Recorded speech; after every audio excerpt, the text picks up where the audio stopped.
pode ler comigo nessa noite o livro de Mateus, capítulo 10, diz a minha pastor Rocha, a sua mãe está aqui, amém, com todos vocês. Livro de Mateus, capítulo 10, versículo 1, diz assim: E ele, chamando assim os seus 12 discípulos, deu-lhes poder. Diga comigo, poder. Um pouquinho mais forte. Poder. Contra os espíritos imundos, para os expulsarem, para curarem toda espécie de doenças, toda espécie de enfermidades. Agora vai comigo no versículo 7, diz assim: enquanto forem, pregai, dizendo: o reino de Deus, o reino do céu tem se aproximado. Curai os enfermos, pregai, purificai os leprosos, ressuscitai os mortos, expulsai os demônios, de graça recebestes, de graça, amém, tá. Glória a Deus, de graça, tá. Amém. Eu queria que você olhe ao seu irmão que está ali ao seu lado e fale para ele: Deus vai te usar. Deus vai te usar, pastor. Deus vai te usar. Deus vai te usar. Amém? Deus vai te usar. Deus vai te usar e Deus vai usar todos nós. Quantos dizem amém? Amém. Irmão, falar para vocês que Deus vai usar você não é uma novidade. Está escrito na Bíblia.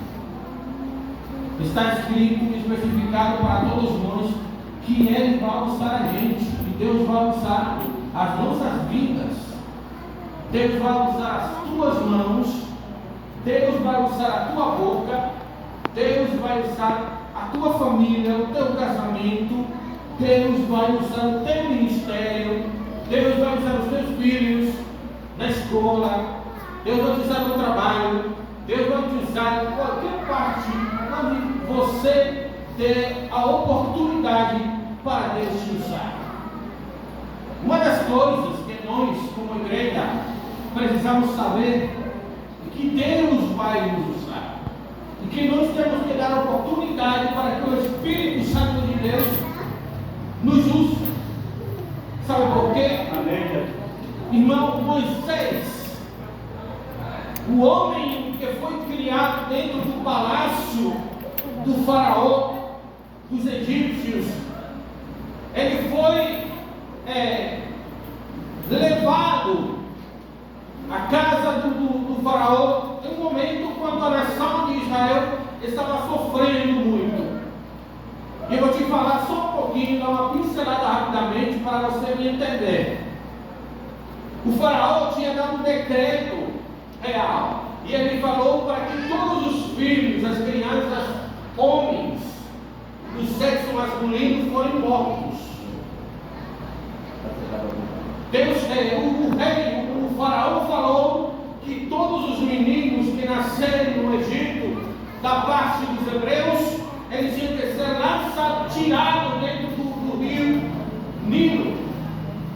E ali naquele cenário foi onde nasceu Moisés.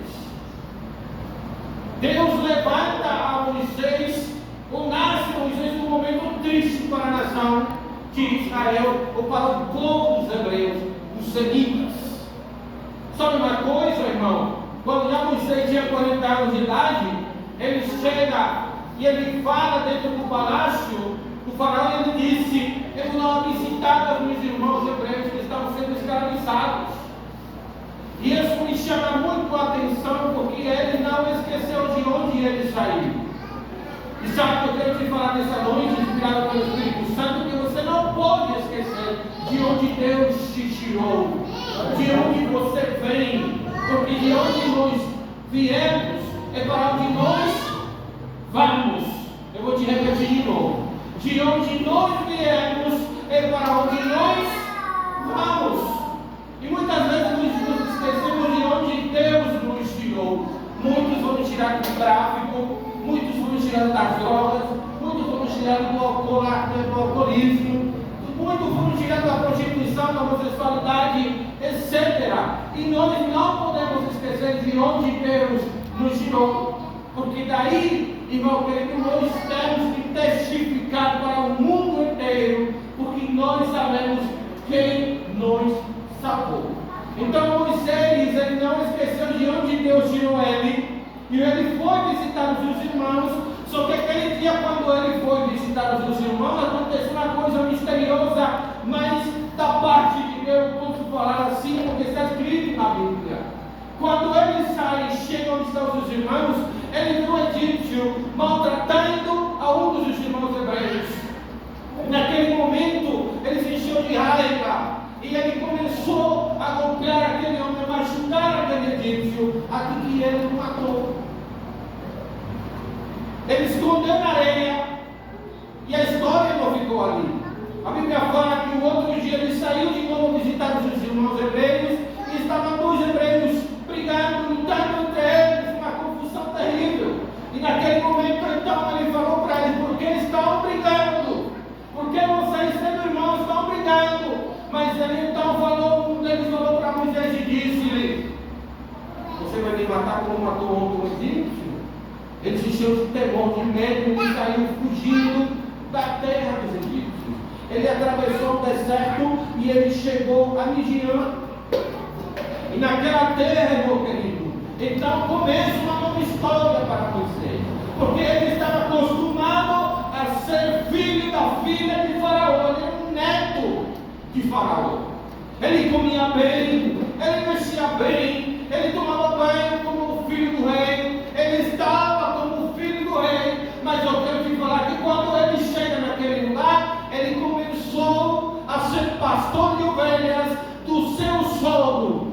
E ele, quando ia para o deserto pastoreando as ovelhas do seu sogro, a Bíblia fala que foi chamar a sua atenção, porque lá no monte, em cima da península de Sinaí, ali estava acontecendo uma situação terrível, porque estava um fogo, uma sarça, estava acesa, mas o fogo não consumia aquela planta, aquela sarça.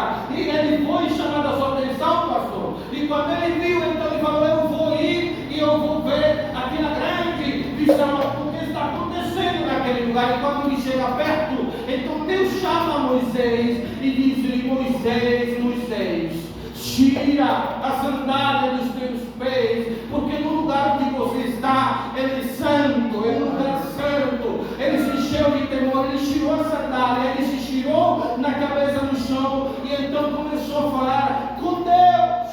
Só que naquela conversa que Deus teve com ele, então Deus lhe revela um mistério. Eu quero que você fale para o seu irmão: Deus vai te revelar um mistério. Fala de novo: Deus vai te revelar um mistério que Ele tem com você e com a tua vida. Naquele dia, Deus então fala para Moisés e lhe disse: Moisés, você vai voltar de novo ao Egito, e quando você chegar lá, você vai se apresentar diante dos anciões do meu povo, porque eu ouvi o seu clamor, a sua oração chegou à minha presença, o seu choro chegou à minha presença, as suas lágrimas chegaram à minha presença. E a Bíblia fala que quando ele deixa tudo aquilo, ele vai para a terra dos egípcios, e quando ele chega lá, irmão querido, ele fala com os anciões, e eles então perguntam aqui: quem foi que te enviou? E ele falou: o seu Deus, o Deus de Abraão, o Deus de Isaac e o Deus de Jacó, ele me enviou. E ele me deu duas sinais. Uma, ele tirou o seu cajado, e quando ele caiu na terra, se converteu numa cobra, uma serpente, e ele recolheu ele nas suas mãos. Ele mexeu as suas mãos dentro do seu peito e saiu com lepra. Logo ele mexeu de novo e saiu de novo, estava limpo com a sua outra mão. Deus vai te revelar um mistério, irmão querido. Igreja do Senhor, Deus vai te revelar um mistério que Ele tem para a tua vida, porque Ele quer te usar muito. A geração desse tempo precisa que Deus se revele a sua vida. Os homens dessa época precisam ter o Espírito de Deus seja revelado para a tua vida. O mistério da palavra tem que ser revelado para a tua vida.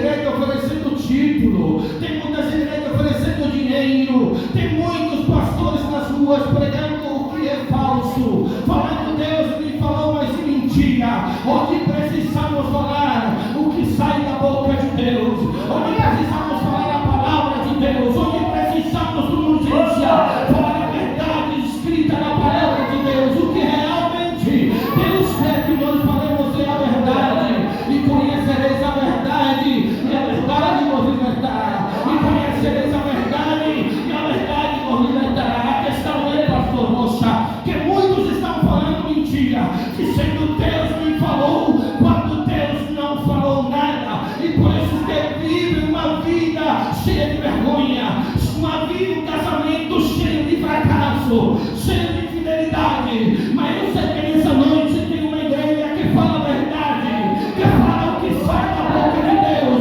Não estou pregando para uma igreja cheia do Espírito Santo de Deus. Glória a Deus, poderoso. Glória a Deus.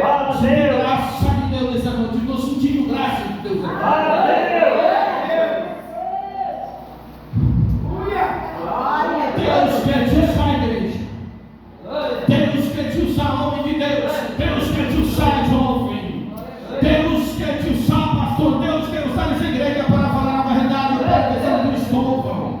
Deus quer usar, meu querido, para falar a verdade, os jovens que estão no tráfico. Sabe o que eu estou vendo aqui no Brasil, que eu sempre falo da minha família, é que a igreja no Brasil, ela ficou fechada em quatro paredes. Aqui no culto, nós nos pregamos nós mesmos, falamos para nós mesmos, e lá fora o tráfico está tomando os jovens, a prostituição, o paredão está tomando os jovens, e a igreja está se pregando dentro de quatro paredes. Vai chegar um tempo, pastor, igreja, que vão falar que lá fora antigamente, aleluia, é lenda, que os cultos se faziam antigamente nas ruas, que nós saíamos somente com um tambor nas mãos e pregamos o evangelho lá fora. Vai chegar um momento quando, irmão querido, as pedras vão ter que abrir a boca para falar o evangelho, a palavra de Deus, porque a igreja não quer ser usada por Deus. Glória a Deus. Deus falou para Abraão: sal da tua tenda, olha as estrelas do céu. E quando Abraão ele levantou os olhos, Deus falou para ele: contas, se você pode contar, assim será a tua descendência, assim serão os teus filhos. Só que tinha um problema, igreja. Sabe qual era? Que Abraão já tinha 75 anos quando Deus chamou ele. Ele tinha 75 anos, seu corpo estava envelhecido, ele já não tinha forças, ele já não tinha vontade sexual. A sua mulher na sua mocidade era estéril, ela não concebia, ela não podia ficar grávida. E sabe o que diz a Bíblia, meu querido? Que Deus então fala para ele: assim será a tua descendência, assim serão os teus filhos, assim será a tua nação. De ti saldrão nações, sairão reis. E sabe, meu querido, Deus fala para Abraão e diz: conta as estrelas. Só que Abraão falou para ele: não consigo contar, são muitas. Outro dia, aleluia, Abraão ia caminhando pela areia e Deus falou: conta a areia, vem, pega a areia nas tuas mãos. Ele pegou um punhado de areia e então falou: não posso contar a areia. E Deus falou para ele: assim será a tua descendência. Abraão, só que tinha um problema, Abraão já tinha 80 anos e Deus não tinha feito milagre em Sarai, ou em Sara. A Bíblia fala, meu querido, que então depois daquela palavra, Abraão começou a olhar para Sarai, uma mulher velha. O homem não tem nenhuma graça de uma mulher velha de 80 anos.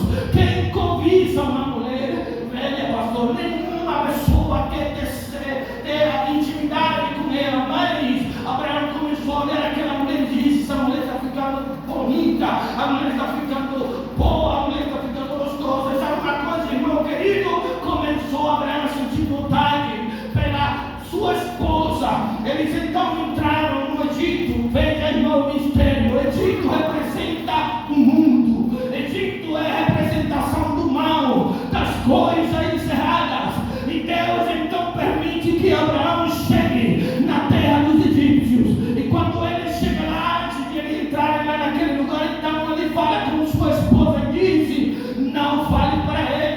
você é a minha mulher, porque vendo eles que você é linda e maravilhosa, eles vão me matar. Eu te pergunto de novo, quem cobiça uma mulher de 80 anos de idade? Nenhuma pessoa. Mas a Bíblia fala, pastor, que aquele faraó olhou para ela e cobiçou ela. Então isso me fala de um grande milagre que Deus fez com a esposa de Abraão. Ele rejuvenesceu ela. Ele fez jovem ela de novo. E com aquela juventude, ela então teve os seus ovários, o seu aparato reprodutor novo. Sabe por quê, irmão? Porque Deus queria usar Abraão.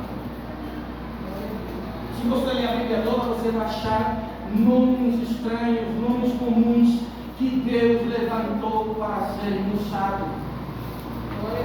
Se você vai no Novo Testamento, você vai ver um Pedro que dias antes de Jesus ser entregado por Judas, então Jesus fala para ele: Pedro, está dormindo? Lá no terceiro, ele fala para Pedro e diz: está dormindo? Não consegues vigiar, orar comigo uma hora, Pedro? Ele se levantou, orou, mas ficou dormindo de novo. Jesus se afastou como um tipo de pedra. E quando de repente chega Jesus e fala para Pedro, novamente diz: Pedro, não consegues orar comigo uma hora? O problema mais grande é que nós queremos ser o estado da força, mas não queremos oração. O problema de hoje, da igreja de hoje, antigamente, e eu sei que as irmãs que estão aqui mais antigas, elas sabem o que eu vou falar. Há 30 anos atrás, os cultos de oração eram mais fervorosos do que o culto do dia domingo. Eram cultos de milagres. Eram mulheres que eles moviam e traziam no céu para a terra. Mulheres que mudavam história. O advogado e o juiz falava para muitas pessoas e falava naquela época, 30 anos atrás, dizia: o meu filho está preso, mas se levantava a mulher do pastor e falava: eu tenho autoridade do Espírito Santo, que Deus está me falando nessa hora, que façamos uma oração porque Deus vai mudar o decreto. E quando o juiz ia assinar o decreto de prisão para aquela pessoa, aquele homem travava sua mente e dizia: não consigo assinar esse decreto. Sabe por quê? Porque antigamente a igreja orava mais do que cantava. A igreja vigiava, orava antigamente, fervorosamente, por isso que tinha milagres. Onde não acontece esse milagre? Porque nós não temos oração. Antigamente se vigiava, antigamente se jejuava, antigamente às 4, 3 horas da madrugada se orava, se falava com Deus. Sabe por quê, irmão? Porque ali na oração é onde nós temos intimidade com o nosso amigo o Espírito Santo. Antigamente não existia essa palavra gospel, que as pessoas louvavam e eram pagadas antigamente as pessoas louvavam sem receber dinheiro nenhum. Se louvava, se jejuava para escrever uma letra de uma canção, e quando as pessoas cantavam e louvavam, esses harpas são inspirados pelo Espírito Santo de Deus. Hoje as pessoas querem pagode, hoje as pessoas querem rap, hoje as pessoas querem as coisas erradas, mas eu quero te dizer, eu sei que essa noite eu estou pregando para uma igreja que teme a Deus, que ama a Deus e que ora a Deus e que tem comunhão com o Espírito Santo de Deus. Glória a Deus. Deus levanta Pedro depois de ele negar Jesus, depois de ele cortar a orelha de um soldado romano. Deus levanta ele então em uma reunião no Senado, depois de receber o Espírito Santo de Deus.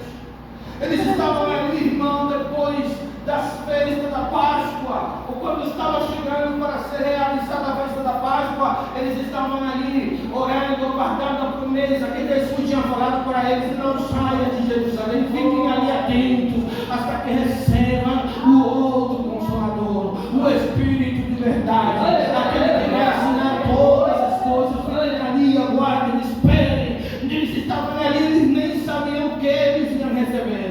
naquele lugar, mas eles estavam obedientes a Deus, eles estavam obedientes a Jesus, eles estavam aguardando a promessa, a palavra de Deus. E o que nós precisamos fazer hoje, nesse dia, é esperar a promessa, porque se Deus te prometeu que Ele vai te usar, aguarda, não te desespere, chora se quer, mas aguarda, espere a promessa do Espírito Santo de Deus.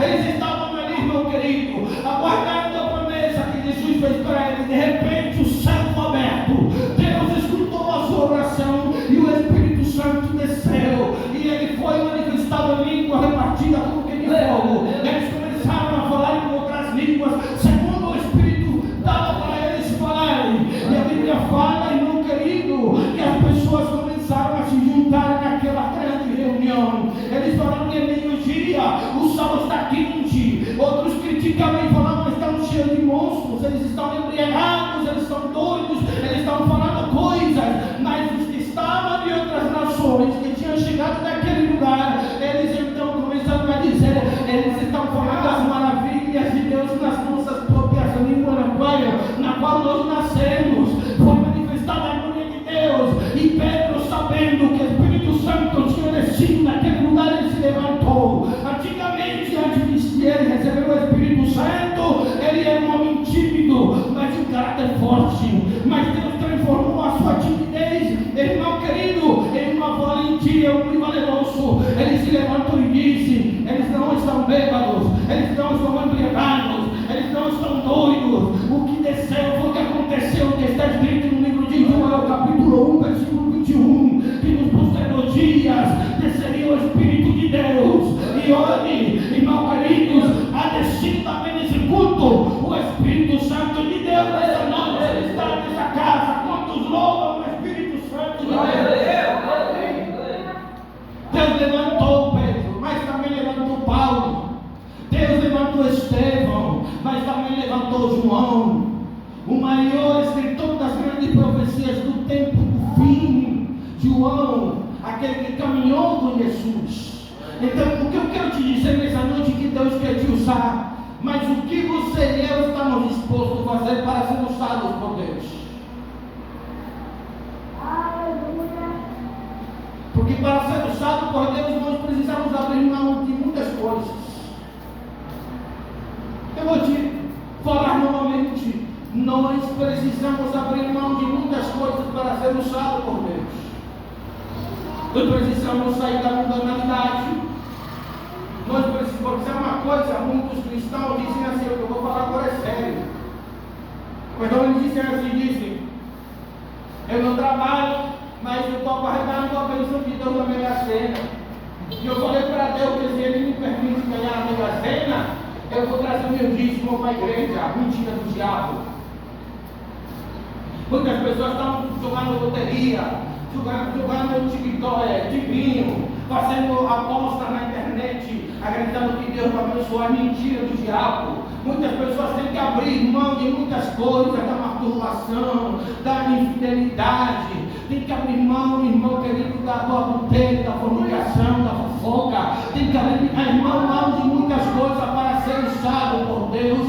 Foi o que Deus falou para Sansão, a mãe de Sansão. Deus falou para ele não tem que beber vinho, nada da virgem, ele não pode pegar nada, ele não pode tocar em corpo morto, nem homem nem animal, ele não pode cortar o seu cabelo e ser nazareu de nascimento, mas ele fez tudo o contrário. Sem embargo, o irmão querido, porém Deus usou ele mesmo assim. Mas nesse tempo não é assim. Deus quer que nós abramos mão de muitas coisas para ser usado por Deus, porque esse mundo está se perdendo lá fora e nós precisamos pregar o Evangelho. Aqui nesse capítulo, estou encerrando minha mensagem. Aqui nesse capítulo, nós lemos no livro de Mateus, capítulo 10, versículo 1. Deus soprou o Espírito Santo para os discípulos. E ele disse para eles: vocês têm poder para repreender os demônios. Tem cristãos, pastor, que quando as mãos estão orando a Deus, escutam as panelas lá soando na cozinha, e eles dizem: o demônio. Eu não consigo orar mais de 10 minutos. Eu fico dormindo quando eu estou lendo a Bíblia. Eu só fico com muito sono quando eu estou orando. O diabo não quer que você ore. O diabo não quer que você jejue. Porque ele sabe que se você jejua, você vai encher da presença da glória do Espírito Santo. Então Jesus falou para ele: você tem o poder para repreender todo espírito de demônio, para curar os enfermos. Porque ele estava enviando eles a uma missão que para eles era impossível. Eu sei que para muitos de nós é impossível pregar o Evangelho, porque dizem: eu não tenho moral, porque eu fiz e eu desfiz. Mas eu quero te dizer nessa noite: Deus te levantou em um poder sobrenatural, o poder do Espírito Santo de Deus. Você precisa tomar posse. Você precisa tomar posse da palavra de Deus, do chamado de Deus, porque muitos anciãos fazem muito mais do que os nós que somos jovens. Nós precisamos pregar o Evangelho. Jesus falou no livro de Mateus, capítulo 28, ele disse: todo mundo tem que pregar o Evangelho, aquele que for batizado será salvo. Ele pregai o Evangelho. Na aguardar que eles cheguem aqui na casa do Senhor. É isso. E fazer discípulos das nações. É isso, pregar o Evangelho. É bom morar dentro das paredes da igreja, é bom, porque é uma preparação que nós temos que fazer. Nos congregar, pastor, mas é também fazer o vídeo do Senhor. Não é só cultos de missões, cada 2, 3 meses. Não, é sempre que nós temos que pregar. Você prega com o teu testemunho, mas você também pode pregar um panfleto, um folheto que você entregar para a pessoa e falar: Jesus Cristo te ama, Jesus Cristo quer falar contigo. Vá lá na igreja, vá na casa de Deus, escuta a palavra de Deus. Nada é obrigado, mas chega lá, somente escuta, ninguém vai te obrigar, o Espírito Santo vai fazer por favor. Antigamente, irmão, não precisávamos ter cultos para ser manifestados o demônio das ruas. Você orava aqui a 3 quilômetros lá longe. Eu estou falando mentira, eu vi com os meus próprios olhos. Longe você está orando aqui e sempre chegaram pessoas procurando os pastores e falavam: cadê os pastores daqui dessa igreja? Cadê? Tem um endemoniado lá na casa, preciso que eu vá orar. Porque a montanha não tinha muita força naquela época. Os bruxos não tinham muita força naquela época. Nós estávamos em vantagem. O lesbianismo, naquela época, era diferente. Porque a igreja tinha oração. A igreja de João procurava ver as maravilhas de Deus. O crente mais frio daquela época repreendia demônios, legiões de demônios. Oravam pelos doentes do inferno, os loucos, eles ficavam curados. Nós precisamos tomar posse da palavra de Deus. A Bíblia fala: Jesus falou para eles: porém as suas mãos sobre os enfermos, e eles serão sarados, serão curados. Eu quero, irmão querido, que o teu espírito seja alimentado por essa palavra. Eu sempre falo para o meu filho Gil: no meu país, nós passamos, jejuamos 40 dias e 40 noites. Nós jejuamos 21 dias e 21 noites. 7 dias, 7 noites. Nós fechamos os nossos templos. Sempre que eu sou certificado para a igreja brasileira, nós fechamos os nossos templos 60 dias, vamos pregar na rua a palavra de Deus. Mas antes disso, nós nos preparamos lá dentro na casa de Deus, jejuamos, vigiamos, fazemos matutino, fazemos campanha de oração todos os dias na casa de Deus, orando, jejuando, buscando o rosto, a face de Deus, para Deus se glorificar na campanha longa que nós vamos fazer nas ruas. 60 dias, 80 dias, 100 dias na rua, pregando o Evangelho, salvando vidas nas ruas. quando eu cheguei aqui, eu não estou desacreditando, tirando o trabalho que a igreja brasileira faz. Porque é bom, nós temos aprendido muitas coisas nesses 5 anos e meio que levamos aqui no Brasil. Mas nós sentimos saudade de ir para as ruas e pregar o Evangelho. Fechamos tempos, ir para a rua e pregar o Evangelho. Meu mestre, pastor, eu estava desesperado. Ele desesperava, eu estava na igreja e falei, quando será o evangelismo? Quando nós iremos para fora? Quando nós vamos ter lá na rua? Aí na igreja, perdão, vamos sair para a rua. Eu sei que esse dia vai chegar aqui. Deus está falando nessa noite. É a hora de tomar posse da palavra e nos levantar. Deixar a distração e começar a buscar face a face o rosto de Deus. Até que você não me fale, Pai, eu não me levanto daqui, eu vou orar, até que você atacar, até que desça a tua glória na minha vida hoje. Eu vou orar e buscar a tua presença, meu Pai, até que você fale comigo. Antigamente orávamos e o suor, as lágrimas, um poço de lágrimas, suor junto, misturado ali no chão, e era falando em línguas, orando tudo que Deus revelava para nós. Tudo que Deus falava para nos orar, nós orávamos ali de joelho, irmão querido. Precisamos voltar às primeiras obras, o que Deus falou para João na ilha de Patmos. Precisamos voltar às primeiras vacandas, lavachuca, taramai. Precisamos voltar às primeiras obras. É a hora dos homens nos levantar e pregar o Evangelho. É a hora das mulheres nos levantar e pregar as outras mulheres na rua. É a hora dos jovens se levantar e pregar os jovens na escola, nas praças, no mercado, na cidade toda, pregar o Evangelho. É a hora de ensinar os nossos filhos mais pequenos a amar e respeitar as coisas de Deus, o consagrado a Deus e entregarmos a ser a sua vontade, igreja. É chegada a hora de tomar em sério o Evangelho, deixar a brincadeira, levar o Evangelho a sério e pregar o Evangelho de Jesus Cristo. Se levante, irmão, nas suas cadeiras nessa noite. Eu quero que você feche os seus olhos, se levante, e feche os seus olhos e comece a falar